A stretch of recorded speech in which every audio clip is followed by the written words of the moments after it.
So 2017 was a massive year. It was probably the biggest year I've ever had.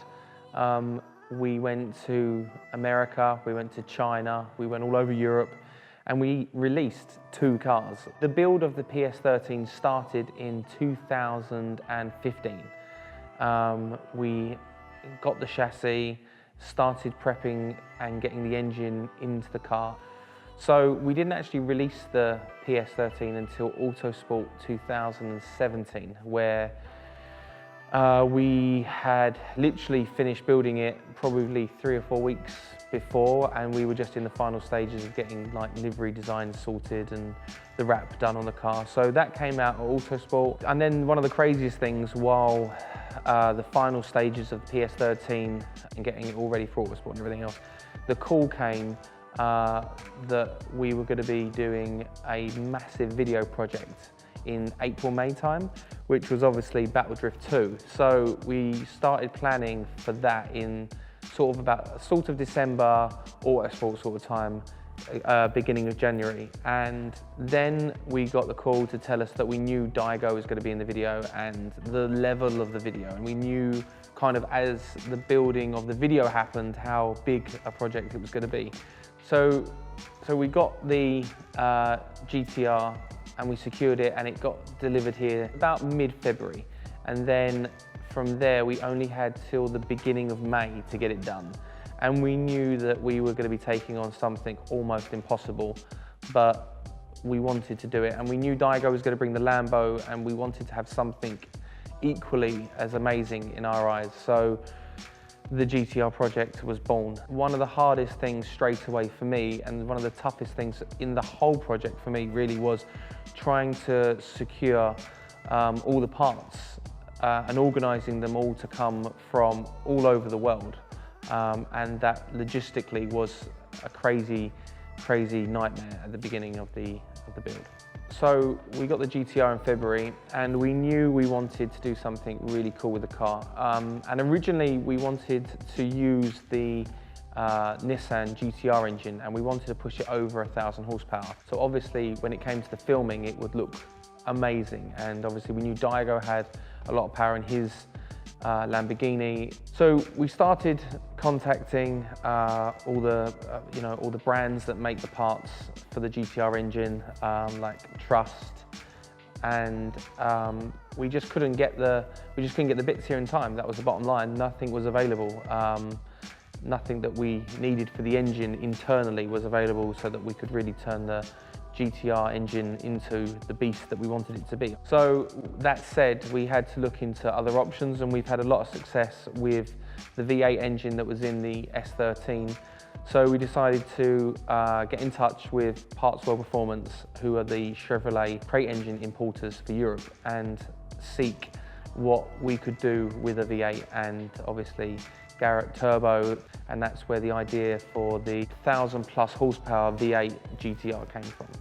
So obviously there's no real step-by-step guide or manual or even a YouTube video to watch of anybody putting a Nissan GTR drift car together, let alone doing it with a V8. So we really just kind of went step-by-step with it, and it was a massive learning curve for us as well, because we'd get one thing done and then that would lead into the next thing, which made a problem for the thing we did before and then the thing we were going to do after. So it was a real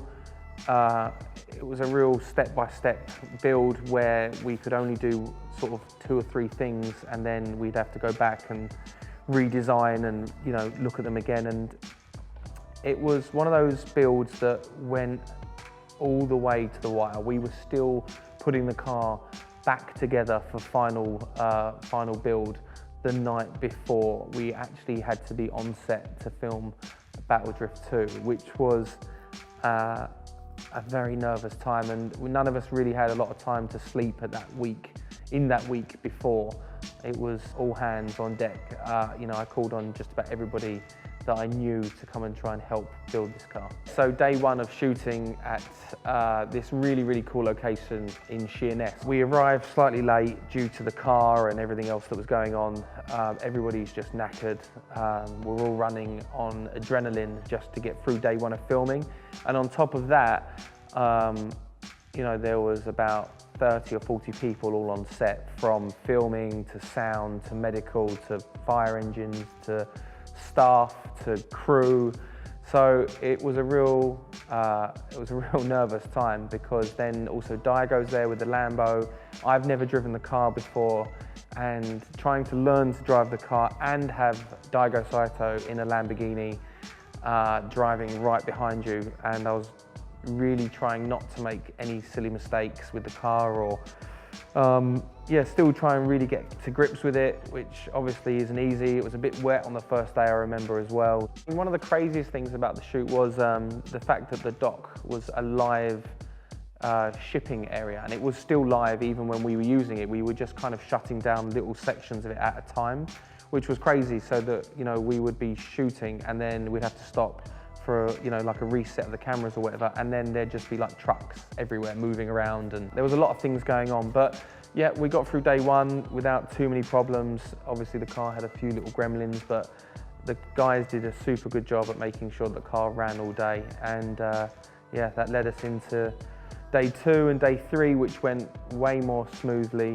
The car sort of started to bed in and we got to grips with it. And yeah, there was still a few little issues.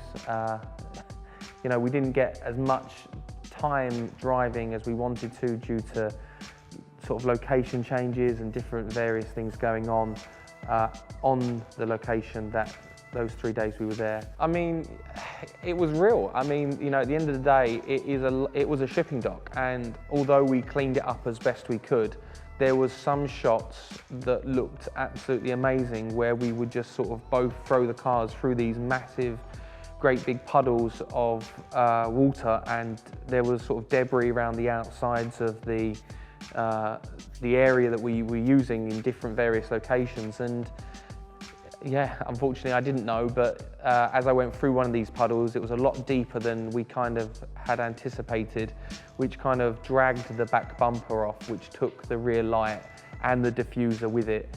And for the remainder of that scene, I was kind of dragging the bumper around with me, which obviously once I got out of the car was very upsetting to see. But you know, that's it, and you know, that's using race cars for really cool video projects, and you know, and putting them through what we want to do with them for the best shot we can for the film. And you know, at the end of the day, when we were building it, you know, we kind of knew things were going to happen like this, so I kind of just got out, and you know, nothing was that bad that we couldn't put it back on, so we just, you know, got it back on the car and carried on. We knew we only had 1 or 2 goes at it, and nobody kind of knew the grip level, because you know, we hadn't driven on it. And me and Daigo came in, I was leading, Daigo was chasing, and Daigo was right on my back bumper, and I remember going around this turn, and as I came out of the turn, I knew I was coming wide out of it, and I tried to tighten it up a little bit, but as I came off the throttle, it kind of just kept going, and I was like, this is going to be one of those moments where I'm like, I took a deep breath, and I just thought, is this going to stick, or are we going to, you know, are we shit out of luck at this point? But it kind of rode up the curb and then dropped a wheel and then came back over the curb and then sat back on the road. And I knew Daigo had gone over the curb a lot deeper than me, because he was sort of tucked right behind me. So I got back, as we drove back down the road, everything seemed okay. And then I just remember seeing a lot of people's faces and a lot of open mouths and people staring and pointing at things. And it took me like a good minute or two to kind of really realize what had happened in that moment, which was that I think both of us had dropped a wheel over the curb and essentially sprayed debris, stones and rocks and all sorts of things at these brand new cars that were stored in this area next to the road that we were filming, and there was quite a lot of damage to them, I remember. But again, that's all part of it, I suppose, part and parcel, and unfortunately they were damaged, but insurance fixed them and I'm sure they're all as good as new now, which is the important stuff. What happened, Odie? I didn't see it. Me or you? Well, his. I think it took off part of the diffuser too. Look, brother. Here's his right.